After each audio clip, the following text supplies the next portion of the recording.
Bonjour et bienvenue. Nous revoilà pour encore un exercice sur le plan incliné. Cette fois-ci avec un ressort. Alors, regardons comment ces types d'exercices peuvent se présenter. Alors, on a un plan incliné avec un certain angle, ici 40 degrés, sur lequel se repose un corps qui présente avec les plans inclinés des frottements. Voilà, on a ici le coefficient de frottement. Ce corps est empêché de tomber en fait finalement vers le bas parce que il est empêché par un ressort, évidemment le frottement aussi. Et ce ressort est compressé. Ça veut dire que le ressort va aussi entrer dans la dynamique, l'étude des forces du corps, parce que le ressort aussi va forcer en fait le corps vers le haut. Vous savez que quand vous avez un ressort et vous le compressez, ben, ce ressort va vous pousser en fait vers l'autre côté, et ça c'est vraiment le cas. Maintenant, comment est-ce qu'on calcule cette force du ressort? Ben, il y a la loi de Hooke qui nous dit que la force de ressort est égale à une constante qu'on appelle la raideur, qui est une constante de dureté, si vous voulez, va nous dire si un ressort est raide, alors on pousse beaucoup, en fait, on met beaucoup de force pour faire une petite différence dans sa longueur, ou si le ressort est mou, et alors on peut facilement jouer comme de l'accordéon. Alors, la raideur, qui est une valeur de chaque ressort, est accompagnée, multiplie ce qu'on appelle l'élongation.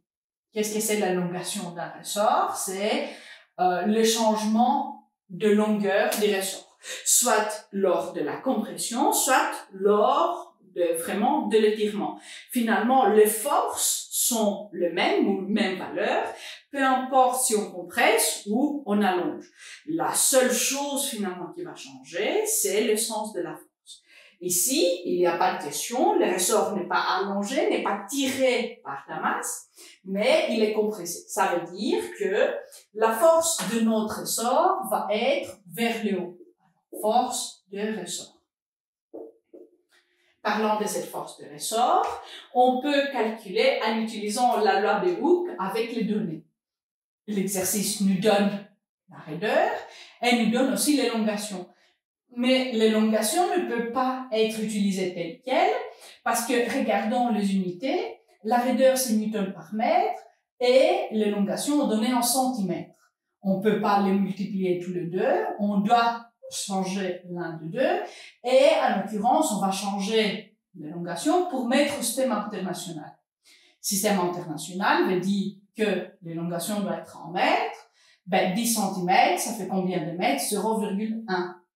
Si on combine ces deux, la force de ressort va être 500 Newton par mètre fois 0,1 mètre, ça va faire 50 Newton. Alors, la force de ressort qu'on va utiliser là va être de 50 Newton. On a déjà calculé. Super. Mettons alors les autres forces qui agissent sur le corps, parce que vous imaginez que la force de ressort n'est pas la seule force qui va agir. Quelles autres forces est-ce qu'on a? Ben, on a la force du poids, on a la force de la normale, ok? Et on aura aussi les frottements. Les frottements, je ne dessine pas encore. Pourquoi? Parce que moi, je sais que ce que l'exercice nous demande, c'est la gamme de masse de ces corps, qui va faire que le système soit en équilibre. Regardons les deux cas extrêmes, la masse maximale et la masse minimale. Alors, quand la masse est maximale, qu'est-ce que ça veut dire? Ça veut dire que la masse ici, les corps, va pousser encore plus sur les ressorts pour glisser vers le bas. Si c'est le cas, le frottement doit être vers le haut. Alors, dans ce cas, les frottements doivent aider le ressort.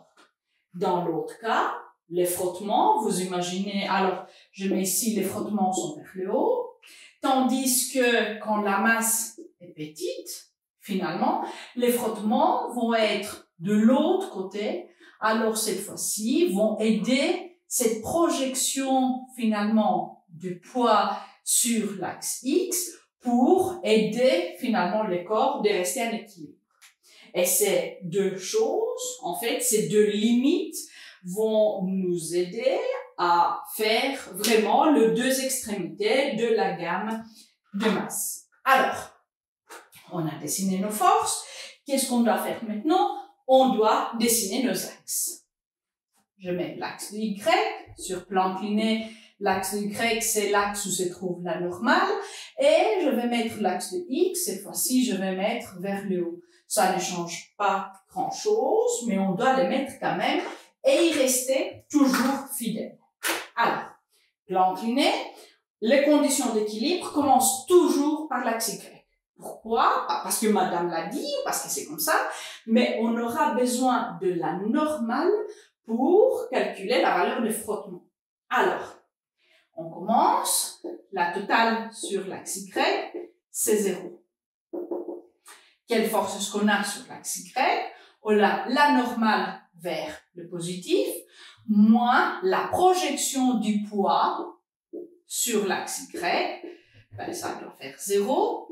Alors, on a la normale moins m fois g fois cos de l'angle 40. Pourquoi c'est cos? Parce que l'angle entre là-dedans. Ça doit faire 0. Il n'y a pas de suite. On va, en fait, seulement mettre ça de l'autre côté. Je vais mettre un égal ici et je vais effacer les zéros. Et voici, on a la normale. Pas sa valeur, mais on a l'expression qui va nous donner la normale. Alors, une fois qu'on a fait l'axe Y, on doit faire l'axe X. Et on va prendre deux possibilités. D'abord, la possibilité de la masse la plus grande. Alors, la totale sur l'axe X doit faire 0. Ça, c'est pour l'équilibre, toujours. Qu'est-ce qu'on a? Sur l'axe X, on a vers le positif la force du ressort, plus, parce que la masse est grande, les frottements. Alors, le coefficient de frottement fois la normale, moins, qu'est-ce qu'on a vers l'autre côté? On a la projection FGX, ça fait 0. Alors, on a la force du ressort, qu'on connaît, est égale, je vais mettre ça de l'autre côté. Pourquoi est-ce que je vais mettre ça de l'autre côté? Parce que ces deux termes vont contenir la masse M qu'on veut isoler de sorte qu'on résout cette équation. Alors, la force du ressort va être la projection sur l'axe X qui va devenir positive de l'autre côté, la projection MG sin de 40 degrés, moins le coefficient de frottement fois normal qu'on a juste en haut, mg cos 40. Et ça, on peut facilement résoudre. Alors, ce que je vais faire, je vais travailler algébriquement. Bien évidemment, ici, vous pouvez mettre des valeurs pour calculer par exemple ça, et c'est tout sauf la masse. Mais moi, je vais essayer de travailler algébriquement pour vous montrer comment on fait. Alors, là, on a la force du ressort. Et ici, je vais mettre en évidence mg. Parce que vous voyez, on voit mg ici, mg là.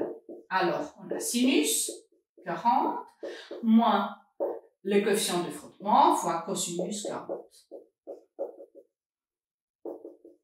Alors, la force du ressort divisé par g et sa fois sinus 40 moins mi cosinus 40, ça va nous donner la masse. Et quelle masse la plus grande? La limite vers le haut. Alors, je vais commencer à mettre deux chiffres. Alors, on a 50 divisé par 10. Et ici, je vais ouvrir parenthèse et je vais mettre le chiffre. Alors, sinus 40 qui va donner 0,64 moins. Et là, on a 0,4 fois cosinus 40. Ça va faire 0,306. Alors, on a 0,64 moins 0,306 306 fois 10. Ça, on invertit et on fait fois 50. Alors, ça nous donne une masse, ou la plus grande masse, qui est de 14,97 kg. Ça, c'est la masse la plus grande qu'on pourrait mettre et que le système soit en équilibre. Maintenant qu'on a trouvé la limite maximale, on va aussi trouver la limite minimale. Regardons ce qu'on va faire. Maintenant, les frottements ne vont pas compter vers le haut, mais vers le bas. Alors, quand on va faire la totale sur l'axe X qui est 0, on aura d'un côté la force de ressort, moins la projection du poids sur l'axe X, moins aussi les frottements, qui est les coefficients fois la normale. Ça va faire 0. Alors là, la force du ressort, ça va être FGX, qui est MG, je vais directement l'écrire, MG sinus 40, plus, parce que le 2 vont passer de l'autre côté, moins, ça va devenir plus mi fois M fois G fois cos 40. Alors finalement, on arrive, si on fait exactement le même chemin, avec la même expression, sauf que ici, on aura un plus.